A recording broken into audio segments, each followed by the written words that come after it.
Hi, I'm Paul Heinz, and this is Heinze-Sight. Today we're talking to Dave Johnson, good friend, expert in the area of wealth management and areas pertaining to taxes and how they affect business and business owners. Dave, welcome.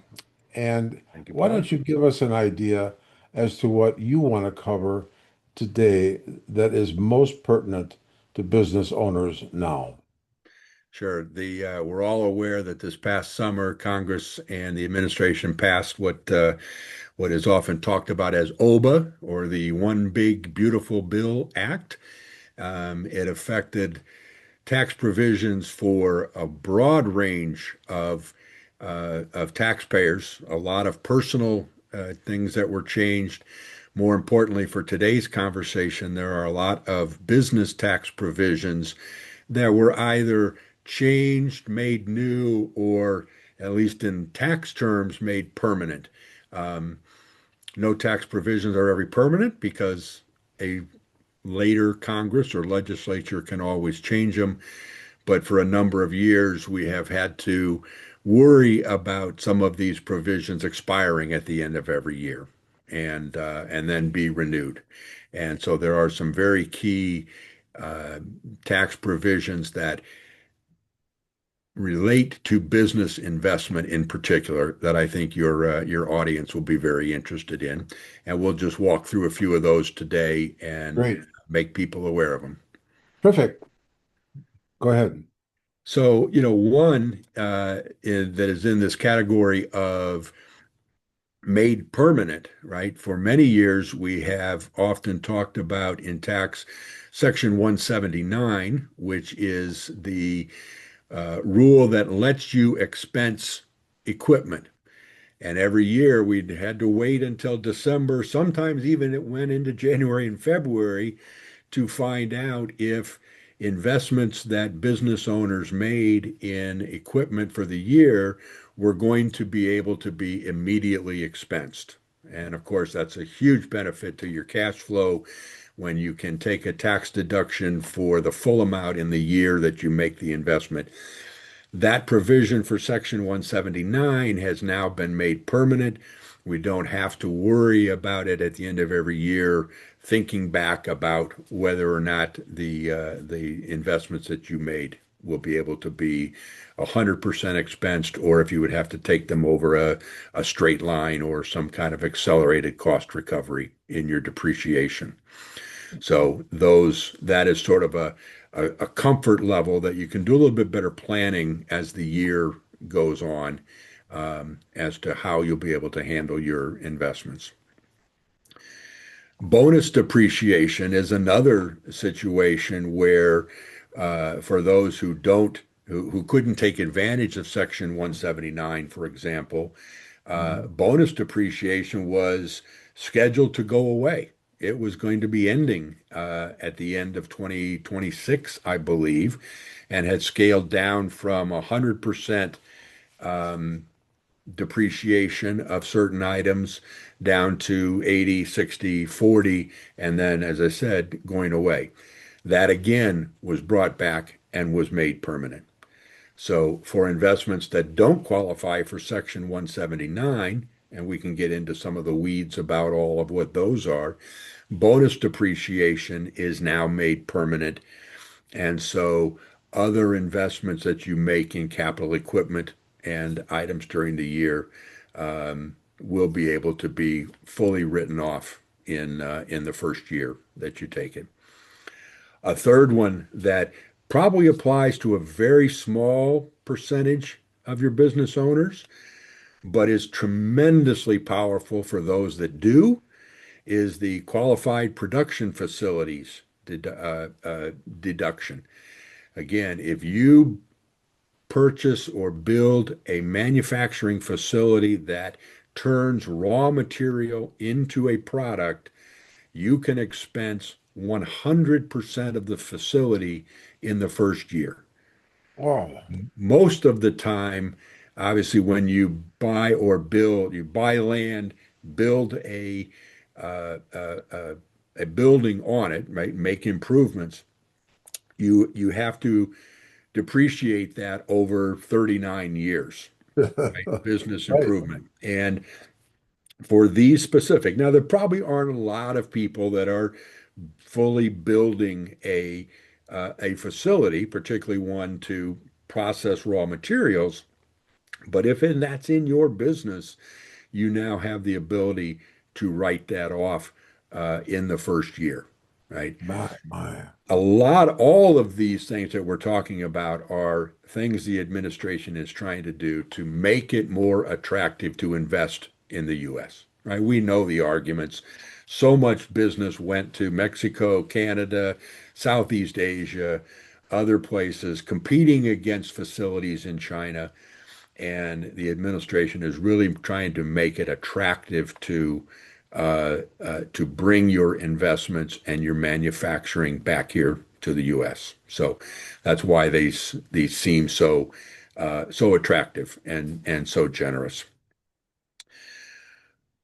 It'll be important for you to work with your tax advisors because whereas it sounds like a great idea to deduct everything this year, and accelerating those deductions and getting the tax benefit fast makes a lot of sense.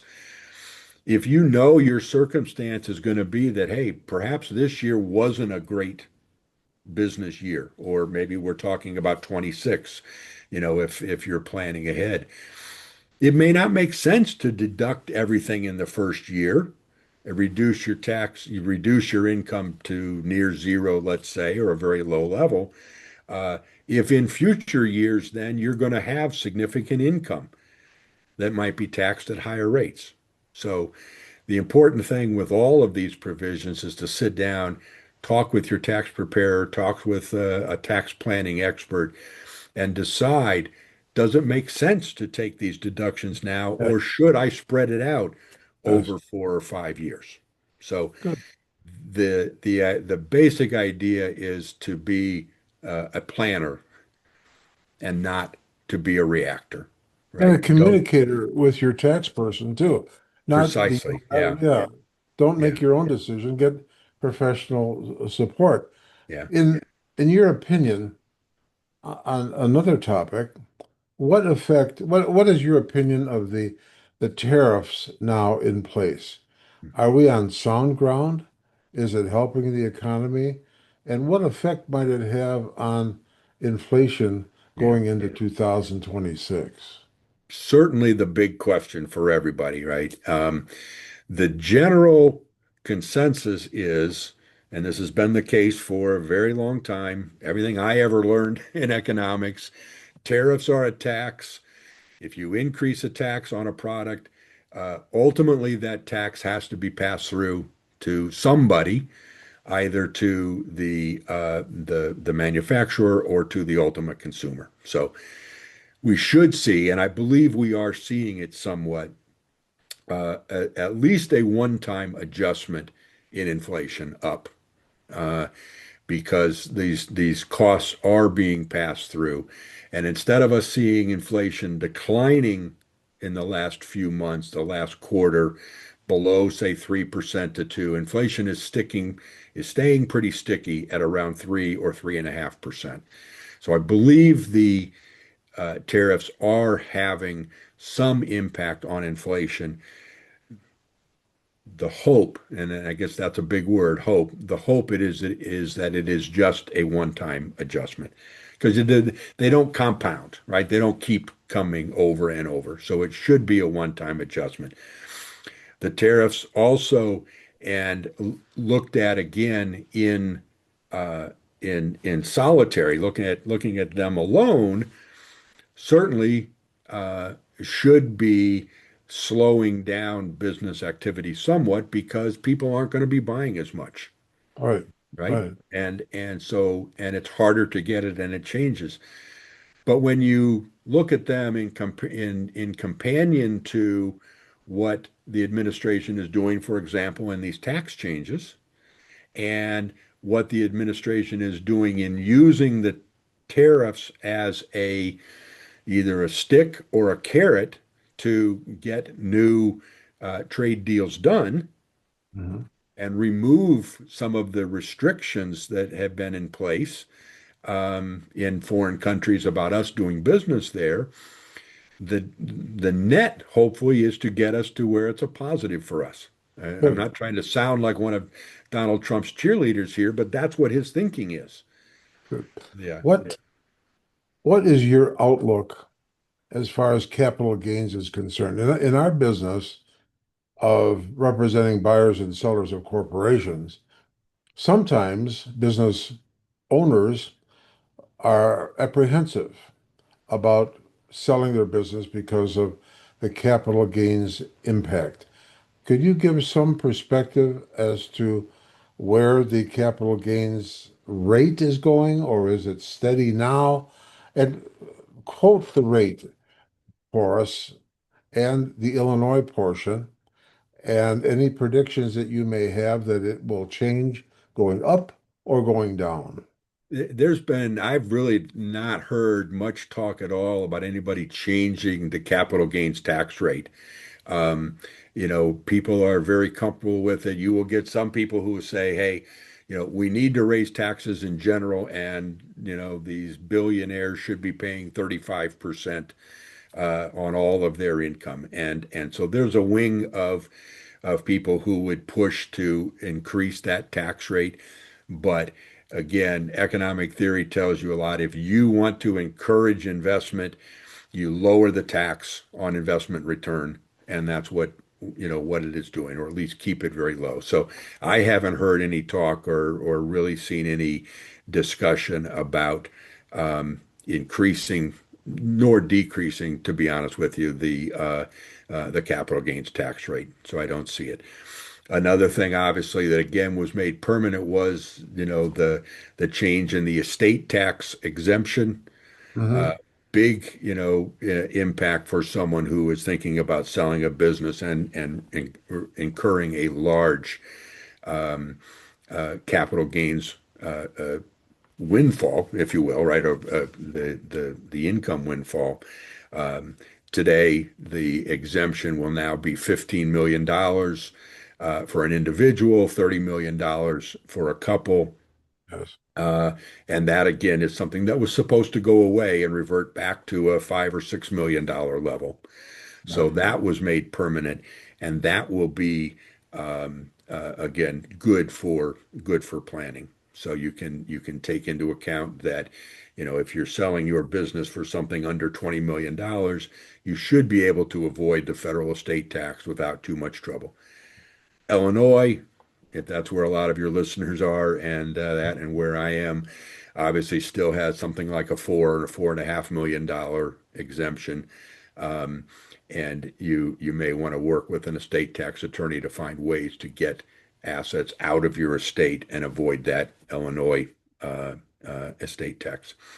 Well, Another thank you. possibility, another awesome tool for a business owner to use, um, if they are charitably inclined, always think about the idea of giving away a portion of your business before the sale, Yes. because you will get a tax deduction in the year you do that for basically the value of that share of the business, and it'll be discounted for minority rights and illiquidity and a bunch of things.